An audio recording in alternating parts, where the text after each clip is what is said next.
Live from Washington, D.C., this is Balance of Power with Joe Matthew. The White House calls on a top Federal Reserve official to resign, continuing its pressure campaign against the central bank. Welcome to the Wednesday edition of the fastest show in politics. This is hour 2 of Balance of Power. I'm Tyler Kendall here in Washington alongside Bloomberg's Michael Shepard. Joe Matthew is off, and it's a busy day ahead as President Trump targets Fed Governor Lisa Cook, elevating allegations of mortgage fraud after one of the staunchest allies of this White House calls for an investigation. We'll break it all down, including whether or not anything's going to come from this, with Bloomberg's Michael McKee. And then later this hour, former U.S. Ambassador to NATO, Kay Bailey Hutchison, she's going to join us for the latest on Ukraine as 32 defense chiefs meet on the state of the war, which Michael Shepard at this point does seem to be like a positive step when it comes to progress. Well, and we're going to want to see what emerges from these conversations, what sort of security guarantees. And we're seeing this proposal from Giorgia Meloni of Italy take shape that sure sounds a lot like Article 5, but without the critical component of NATO membership. And I think one of the questions we'll have for the former ambassador is whether that will be palatable to both Volodymyr Zelensky and Vladimir Putin at the same time. But Tyler, we're also watching a lot else happening because in addition to the Fed, we are also seeing a big slide in markets for the fourth consecutive day. And we're going to go to Bloomberg's Charlie Pellet, the voice of Bloomberg Radio and the New York subway, for the latest on the numbers. And good day from New York. Here's what's going on. The Dow, the S&P, NASDAQ, they are all retreating. Specifically, we're looking at a rout in tech megacaps, right to the numbers, with the S&P moving lower by 32 points now, down 0.5%. The NASDAQ 100 index down 1%. The NASDAQ Composite Index down 1.1%. And our Mag 7 index tumbling now by 1.6%. We've got the 10-year at 4.28%, with the 2-year currently yielding 3.71%. Spot gold up $29 the ounce, $33.45. That is a gain of 0.9%. West Texas Intermediate crude up 1.5%, $63.30 a barrel. And Bitcoin just under $114,000 now. Bitcoin looking at a gain today of 0.3%. Target shares down 7.2%. Target lower after earnings and naming Michael Fidelki as its next CEO. He'll start in February and also join Target's board. Fidelki, by the way, started as an intern at Target in 2003. Again, Target shares down now by 7.4%. And the off-price retailer TJX raising its full-year earnings per share outlook after better-than-expected results. TJX is the parent of TJ Maxx and Marshalls. TJX shares, they're gaining today by 3.1%. Recapping, we got a tech mega-cap sell-off underway. Stocks declining for a fourth straight session. S&P right now down by 0.4%. For on-demand news 24 hours a day, subscribe to Bloomberg News Now wherever you get your podcasts. And back we go to Washington as Balance of Power continues. Your hosts, Tyler Kendall and Michael Shepard. All right, Charlie Pellet, thanks so much. As always, this is Balance Power on Bloomberg TV and radio, and we're going to start here with one of our top stories of today. President Trump posting on Truth Social earlier, calling on Federal Reserve Governor Lisa Cook to resign, comes after the director of the Federal Housing Finance Agency, Bill Pulte, urged the Attorney General, Pam Bondi, to investigate Cook over allegations of mortgage fraud. Now, it's important to note that no charges have been filed, and it's unclear whether or not there will actually be an investigation. But Pulte's name might sound familiar because he has emerged as one of the staunchest critics of somebody else that works at the central bank, and that is the Fed chair, Jerome Powell. Joining us now to discuss all of the latest is Bloomberg's Jordan Fabian. He helps lead our White House coverage here. So, Jordan, can you just bring us up to speed? What do we know about these allegations that President Trump has now elevated? What are the actual details here?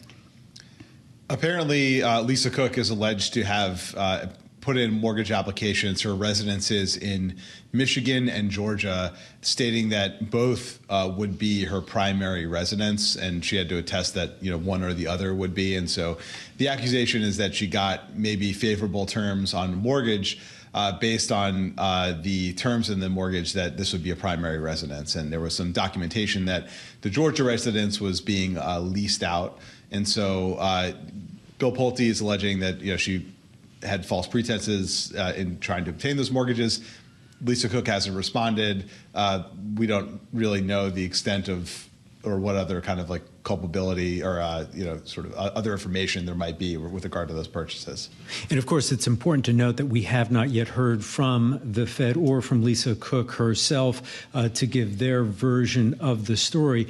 But Jordan, I wanted to ask you about how this tactic is also being deployed against other government officials that the president and his allies have had disputes with in the past.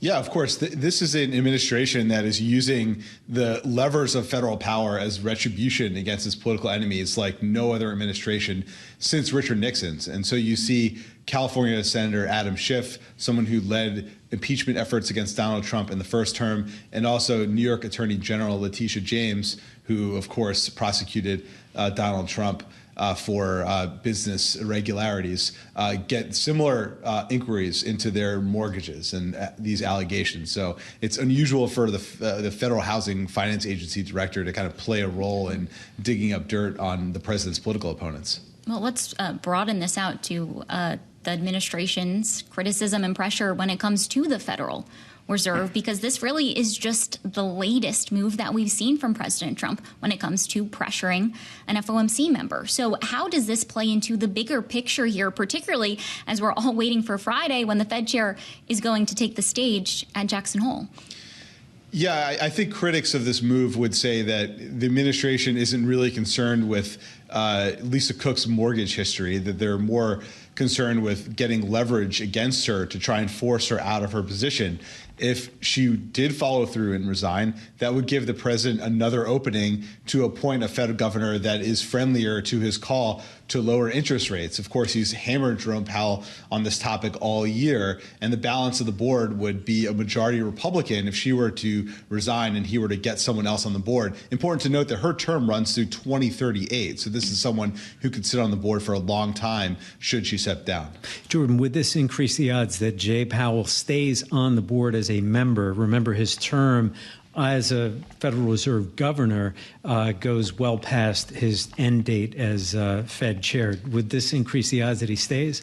Yeah, it's definitely an interesting hypothetical. I think the expectation has been that once his term as chair is done, he would leave the board. But if Trump is trying to stack the board with loyalists, Jerome Powell is someone who has been very vocal about supporting the Federal Reserve's independence, and it makes you wonder if he would want to try and stick around to try and maintain that posture. All right, Bloomberg's Jordan Fabian, he helps lead our White House coverage here at Bloomberg News. We thank you so much for joining us. And it's not just the Fed that is under pressure from this White House. We also know that some of our allies are. And we're going to go from domestic to foreign policy here as Ukraine has really taken center stage in recent days leading up to this. And for expert analysis, we're going to bring in now Kay Bailey Hutchison, former U.S. ambassador to NATO and former U.S. senator from Texas. Ambassador, thanks so much for being here. And we'd love to get your expertise, particularly when it comes to the issue of security guarantees, because that seems to be dominating the conversation here. And we had some new Bloomberg News reporting that European leaders are discussing a security guarantee for Ukraine that would commit Ukraine's allies to decide within 24 hours whether to provide military support to the country if it's again attacked by Russia. Walk us through here what is actually realistic that we could see come out of our allies as they talk about the future of Ukraine. Well, thank you for that question, because it is the key. There are going to be disagreements about what the negotiations on land and land swaps are, but there has to be a security guarantee for Ukraine. Ukraine had a security guarantee from Russia and the United States and many others if they gave up their nuclear weapons. And now here we are. Russia promised to protect Ukraine, and yet they are the attacker. So I think the security guarantee is key. And I think a security guarantee that is European boots on the ground working in concert with America, giving other kinds of support, air support, intel support, could be a very important time where clearly there would be a ceasefire, and it would start setting a parameter that would be defended, and Russia would know that they really can't go farther.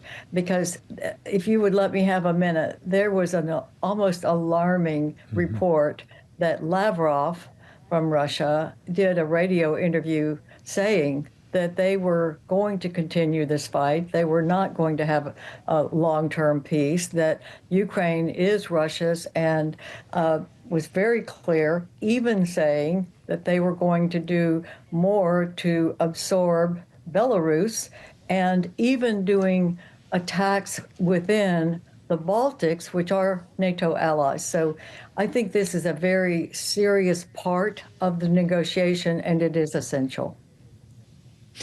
Ambassador, the plan that Tyler was referencing earlier, of course, being discussed by European leaders, sounds an awful lot like Article 5. It just seems to stop short of full NATO membership for Ukraine.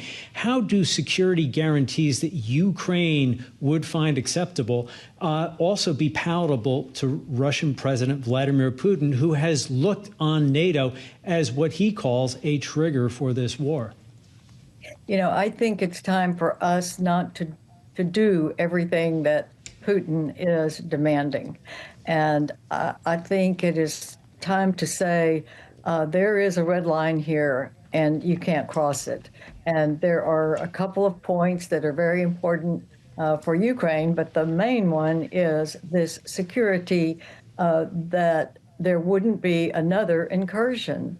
And I think it's time that Russia know that the line is drawn and there are consequences that need to be perpetrated. And Putin needs to know that those are serious, that they're not just things that we're going to say and walk away. And the Europeans have to be a part of this. It is important, and I give President Trump credit for bringing the Europeans in, because they have to provide the bulk of this kind of security, and it's in their interest to do so. And they do have leverage with the funds that are Russian funds that have been impounded because of Russia's activities. And we need to have some payment of consequence to Russia if they keep the current bombing that they are doing on Ukraine, showing that they care nothing about any kind of peace or agreement of any kind. Well, Ambassador, how much of a role, to follow up, should the U.S. play in these security guarantees? Should it actually involve some troop commitment from the United States? The president has made clear that he is not interested in that, but would such a commitment make the guarantees a little more credible? I think a lot of people are saying troops on the ground. I don't think troops on the ground are necessary, but I do think American support is necessary. And that is what we can provide that Europe cannot. And that would certainly be air cover. This is much like, not exactly, but much like what we did in Afghanistan. We did have troops on the ground there for advisory purposes only, but we were giving the air cover to the rest of the allies that were on the ground in the provinces in Afghanistan. And when we left Afghanistan, all of the allies had to do that as well, because we had the intel and the air cover that had been provided for everyone. I think it would be somewhat like that could work with Ukraine, that we would provide the air cover, which would be so important. And right now, you see what's happening with Ukraine being just a sitting duck. And not able to take out all of the missiles that are being fired by Russia. And I think if we had air cover and intel protection, and Putin would know that, then we would really begin to see a ceasefire. Well, to build on this, I'd love to get your thoughts on what really has been this White House's push to get our allies to boost their defense spending commitments. For example, we've even seen it as part of some of the trade deals that have come out of this administration. Well, I think that it has been very, very solid that Europe has been asked to do more, and they are now agreeing to do more in their own defense. The 3.5% is in their own defense, and the 1.5% beyond that is also part of an interoperable defense that would protect Europe in their lanes of operation. So I think it was a significant Trump success that he got them to do the 5% and work together, but in the NATO context that would be interoperable. That has strengthened NATO, and it's a very good situation. Now I think we're not talking about NATO itself being a security guarantor, but we're talking about the coalition of the willing of Europeans that have very strong military presence and have agreed to do a military ceasefire line, basically, a security line, and with the help of the United States. They will not do it if we aren't with them on it, and I hope very much that we can do that. Not troops on the ground. We don't need to do that, but we do have certain assets that will be helpful to the Europeans, and making sure that Russia keeps his commitment, which so far he certainly hasn't done. And the continuing bombing and killing of people and infrastructure in Ukraine while we are discussing and negotiating a ceasefire is just unacceptable, and Putin needs to pay a price to know that he can't get by with that. I want to ask you one other question when it comes to this conflict, because we did have some pretty incredible reporting yesterday from Bloomberg News that President Trump held a phone call with Viktor Orban to ask the Hungarian prime minister about why he is against Ukraine joining the European Union. Do you see a viable path here when it comes to EU membership? Is that something that's really on the table and could help solve as we see these negotiations continue? Yes, certainly EU membership would give the chance for a recovering economy, and whether the EU has the capability to act without unanimity would be an important question to ask. In NATO, you can't do anything without unanimity, but with EU, you have to. I think it would be great if they would allow Ukraine into the EU for trade and commerce, but I don't know if you can do it without unanimity. That's a rule that I just don't know of the EU. All right, Kay Bailey Hutchison, former U.S. ambassador to NATO and former U.S. senator from Texas. Ambassador, we thank you so much for your time and insight here on Bloomberg. And make sure to stick with us, because we're going to be continuing this conversation as we watch closely as these NATO defense chiefs do meet today in what is considered to be a sign of progress as they work out all of these details. Up next, we're going to have our political panel. We're going to talk a little bit more about 2026 and 2028 even, as we get some headlines coming up. Keep with us. I'm Tyler Kendall alongside Bloomberg's Michael Shepard in Washington. This is Balance of Power. We'll be right back. This is Bloomberg.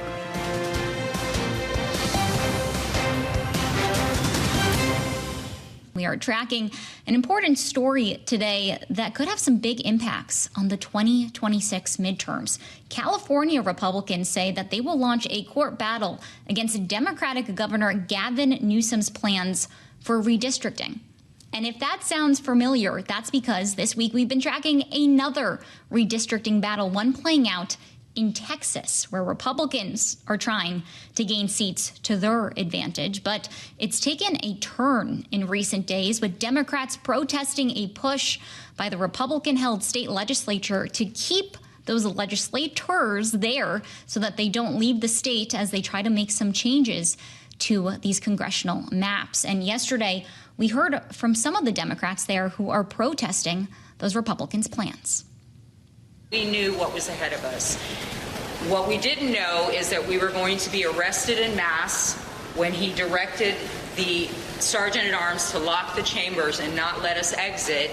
And then we were basically put up against the wall and said, not literally, but figuratively put up against the wall and said, no one's allowed to leave unless they basically sign a piece of paper consenting to moving custody, is what I call it. We are not criminals. We are statesmen and women. We are elected just like those people are.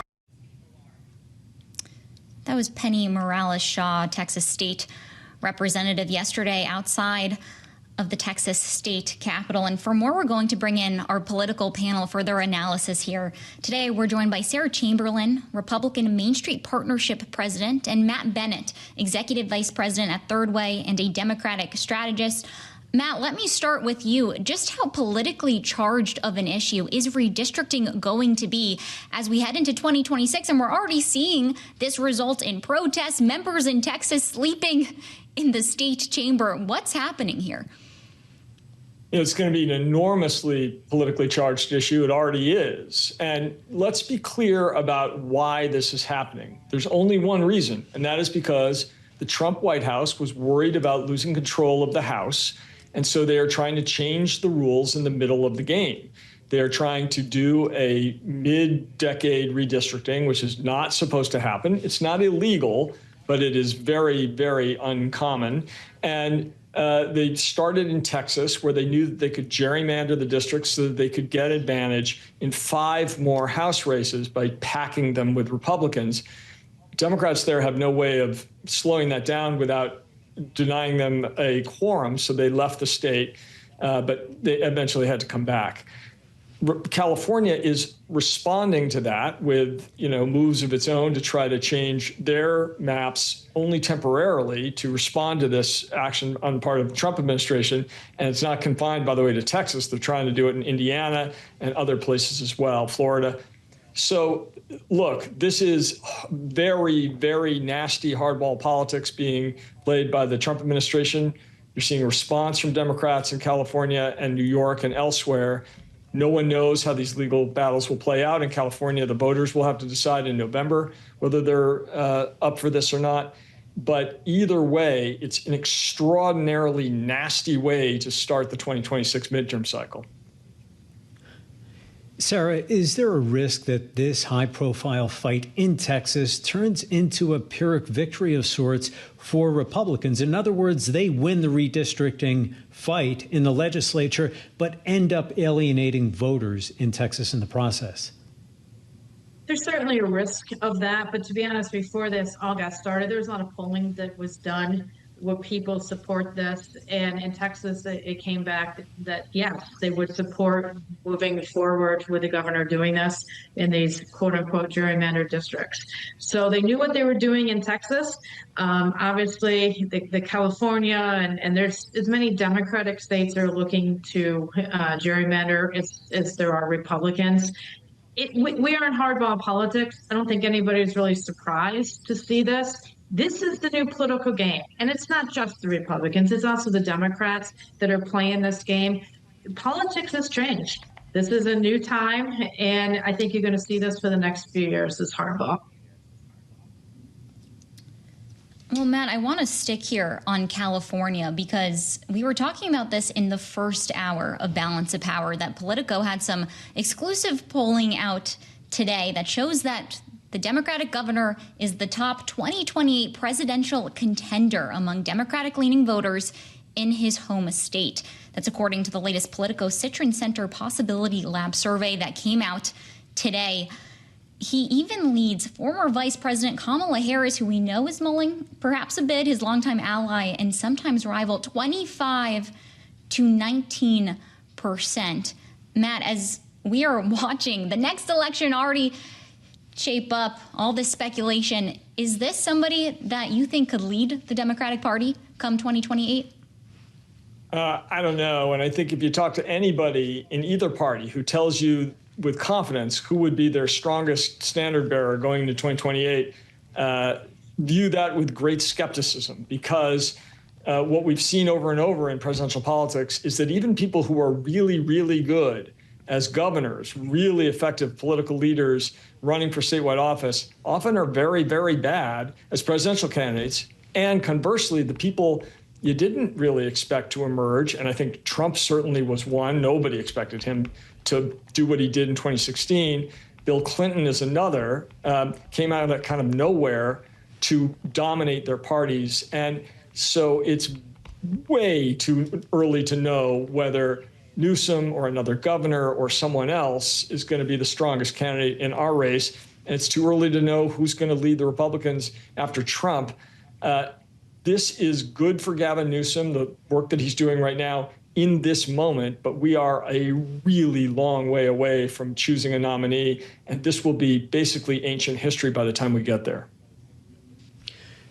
Sarah, the Republican Party and Donald Trump in particular are trying to keep public safety and crime issues at the forefront. We've seen that over the past week and a half with the president ordering National Guard troops to the District of Columbia and other Republican governors following suit, sending elements of their own National Guard forces to help support that effort. How effective will that be for Republicans in terms of keeping the crime and public safety issue in front of voters as we head into 2026?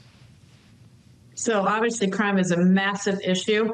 And I am sitting in D.C. right now, and I will tell you, as a woman, as a person who knows people who've been attacked, who've been carjacked, who've been attacked in elevators, I welcome, I know it's a little controversial, but I welcome what President Trump is doing here in the district. We should be able to live in D.C. and feel safe. And many people don't in all parts of D.C. I know there's a lot of talking, they're only in the Georgetown and DuPont Circle and parts, but they are all over D.C. And everybody I know who lives here feels better, is very happy to have them here, and feels much more secure. This is an important issue going into the next election. Americans want to feel safe wherever they live. And I think that this is going to play very well for the Republicans moving forward. Matt, but how will Democrats respond? Because here in the district, we have seen the mayor point to statistics from the U.S. Justice Department showing that crime had fallen, was down as much as 30% from a year earlier. So how do they counteract these moves? What is the argument there? I think you're going to see two arguments, and one is a good one and one is not. So I think the one that's not a great argument is the one denying what Sarah just said, denying that she feels unsafe. I mean, if she feels unsafe, she feels unsafe, and that's true for a lot of folks. Not everybody. There's a lot of people who feel more unsafe with all sorts of militarized people driving around in D.C. than they did before. But I think Democrats would make a mistake if they said that there is no crime problem, because crime politically is an issue when voters feel that it is real. The data is really not that relevant. On the other hand, there are very good arguments to make about how Trump and the Republicans have mishandled the crime issue very badly. So, for example, they have literally defunded the police of the District of Columbia by essentially stealing $1.1 billion from the district's budget. They just took it away for no reason. That pays for cops. And as the mayor's made clear, we need 500 more members of the Metropolitan Police here. The other things that Trump has done, I mean, he pardoned hundreds of people who viciously attacked and beat law enforcement officers, tried to burst into the Capitol and either murder or harm members of Congress and overturn an election. He pardoned those people, and now he is coddling a woman very credibly accused of horrible sex crimes. So he's the guy, I think, that has the real crime issue, and if Democrats can focus on attacking there instead of denying what people feel, they'll be in better shape. All right, our political panel today, Sarah Chamberlain and Matt Bennett, we thank you so much for joining us on both hours of Balance of Power. And we want to bring you some breaking news right now. A federal judge has denied the U.S. Justice Department's request to release the transcript of the grand jury proceedings that led to Jeffrey Epstein's indictment for sex trafficking in 2019. We know that there has been a push to release these documents. It's considered to be another blow to the Trump administration's attempt to satisfy this public appetite for more information when it comes to this case. We're going to bring you more details ahead. Stick with us. This is Balance of Power on Bloomberg Television and Radio. I'm Tyler Kendall, alongside Bloomberg's Michael Shepard in Washington. We'll be right back.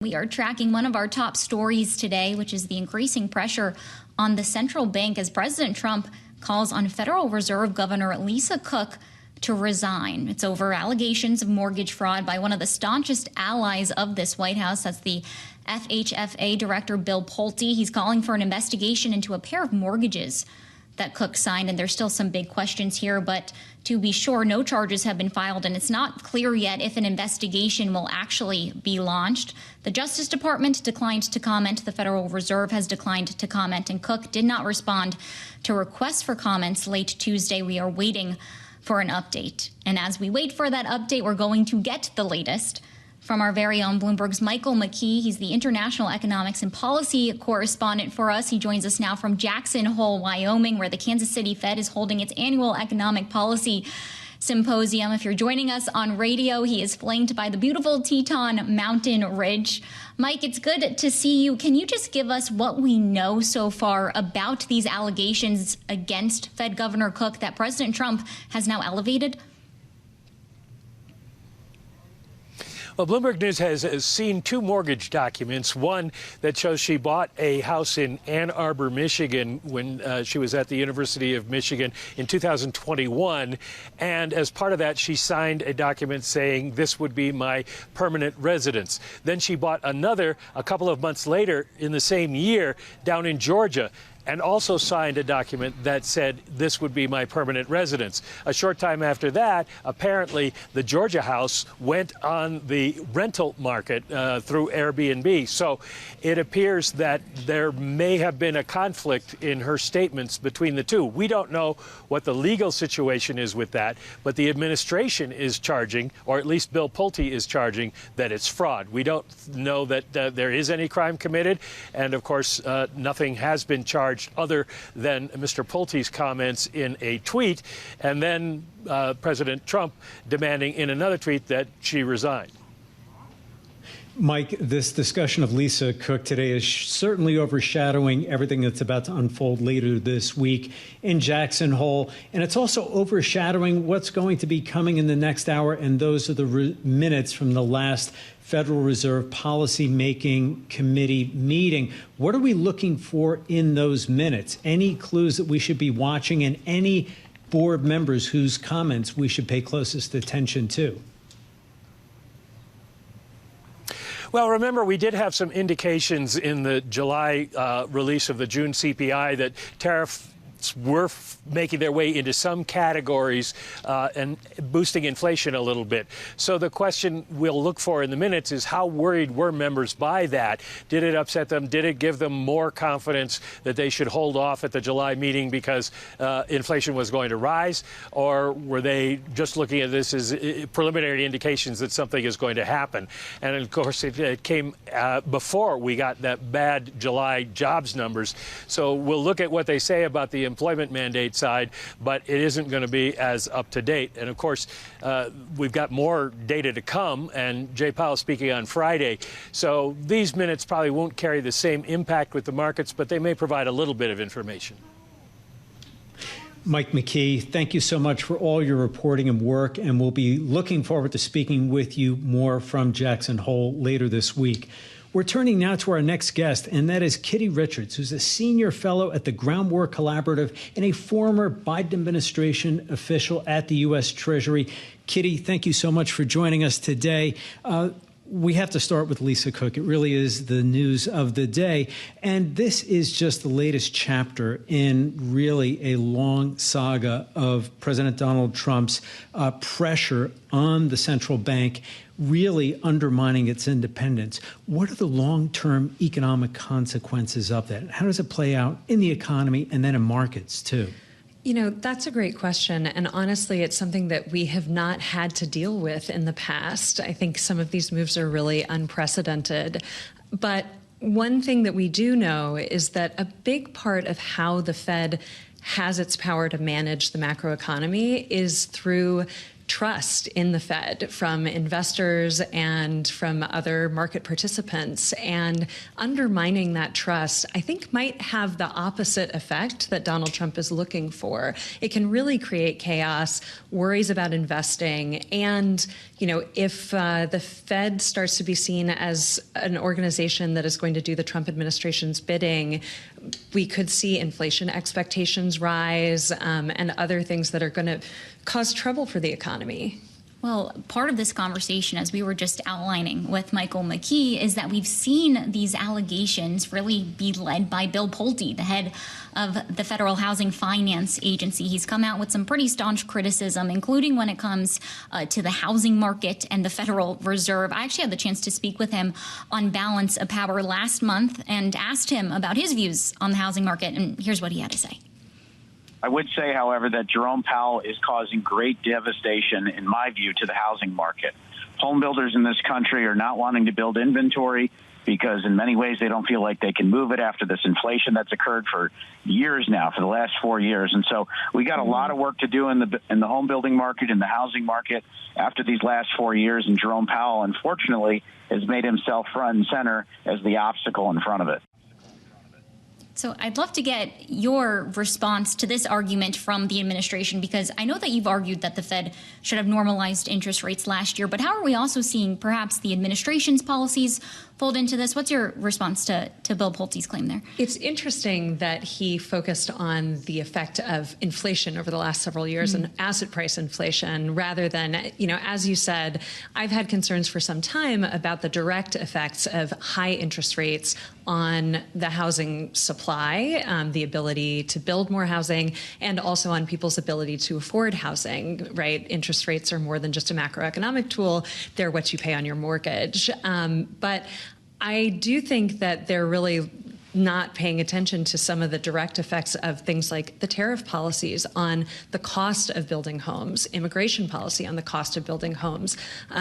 Those are big supply constraints when we're seeing lumber prices go up and other inputs into home building. That's something that the president could address directly and something that is really creating problems in the housing market. Well, I do want to dig on a little deeper when it does come to tariffs, because yesterday we saw President Trump really stun the logistics industry when it comes to his steel and aluminum tariffs. They were expanded to over 400 consumer items, really without notice at that point. What does that tell us about this administration's use of tariffs when we are seeing them expanded? And you look at these metal tariffs, they were originally they're still enacted on Section 232 on the basis of national security concerns.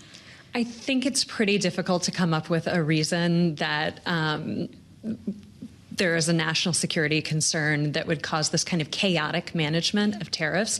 Tariffs can be a tool for economic management and for national security interests. But what we're seeing instead is this sort of slapdash, unpredictable behavior that makes it really difficult for businesses to plan and difficult for consumers to plan, and can really drive inflation both as businesses pass on higher costs, but also as competition is reduced and businesses take advantage of that to increase their prices at the expense of both their workers and the broader economy. I do want to emphasize that a lot of these tariffs are justified on the grounds that we're going to bring jobs back to America. These are going to be good jobs.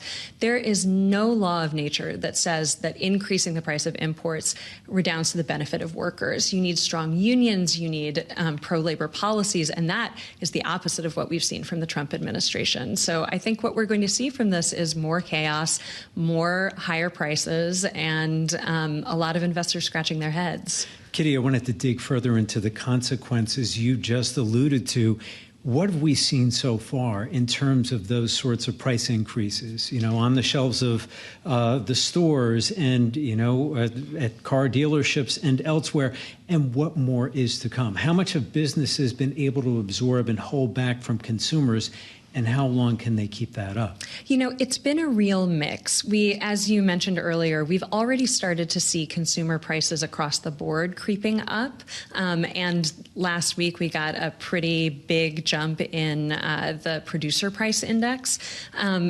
But we have seen some companies already passing along costs for imported goods or goods that rely heavily on steel and other inputs that are highly tariffed at this point, sometimes in advance of when they are actually paying them. And to the extent that those costs then don't materialize, we've seen folks just pocketing the difference. But I do think that the worst is yet to come on prices being passed through, partly because these tariffs really just went into effect. Outside of the tariffs on China and steel, most of the Liberation Day tariffs were pulled back very quickly. We were just talking about the domestic impact. What is the global consequence in terms of this effort to rewrite the rules of trade and global economics? I think that is largely yet to be seen. An unfortunate consequence, again, tariffs can be a tool, but they have not been a tool of diplomacy under the Trump administration. Instead, it has been this bizarre let's make a deal round after round. And we are starting to see that is empowering others on the global stage, like China, to step in when the U.S. is no longer an honest partner at the table. Of course, we're getting closer here to the latest round of the FOMC minutes being released at 2 p.m. Eastern. We'll be breaking them here on Bloomberg. And this was a meeting that we're going to get insight from where we saw two dissents. And we're going to see whether or not those views were far from the rest of the committee, or maybe some others are leaning more dovish. What are you watching for as we are now just minutes away from getting some more insight from that meeting? I'm watching for those same questions. How many of the other members of the committee were more interested in seeing rate cuts? It's a difficult position for the committee, both because there's so much uncertainty, but also, as you pointed out earlier, we've seen a lot of new data, including big jobs number revisions since the committee met. So even though it was only 3 weeks ago, we now have more information than they had at the time about the true state of the labor market in May and June. And so I think that the committee is in a bit of a tough spot. So where do you see the Fed acting when it comes in September? We've seen some bets of perhaps enthusiastic ones on Wall Street of perhaps even more than a quarter point cut in September and even more to come. Are those misplaced? I am not going to be able to predict what the Fed is going to do. I do worry a little bit that we've gotten into a dynamic where Wall Street is constantly betting on a rate cut. The jobs numbers would point in the direction of some softening, but also we have inflation that is persistently above the Fed's target. The Fed has reaffirmed that they are not changing the inflation target this week in their framework. And, when we're seeing prints at 2.7%, I think there's some caution warranted. All right. Kitty Richards, Senior Fellow at the Groundwork Collaborative and former official at the U.S. Department of Treasury under the Biden administration. Thank you so much for joining us here on Bloomberg. And be sure to stick with us because we are moments away from those FOMC minutes being released at 2 p.m. Eastern. Thanks so much for watching the early edition of Balance of Power. We'll be back for the late edition at 5 p.m. Eastern. I'm Tyler Kendall. Alongside Bloomberg's Michael Shepard. We'll have more for you later from Bloomberg Business Week Daily. They're up next. Stay with us. This is Bloomberg.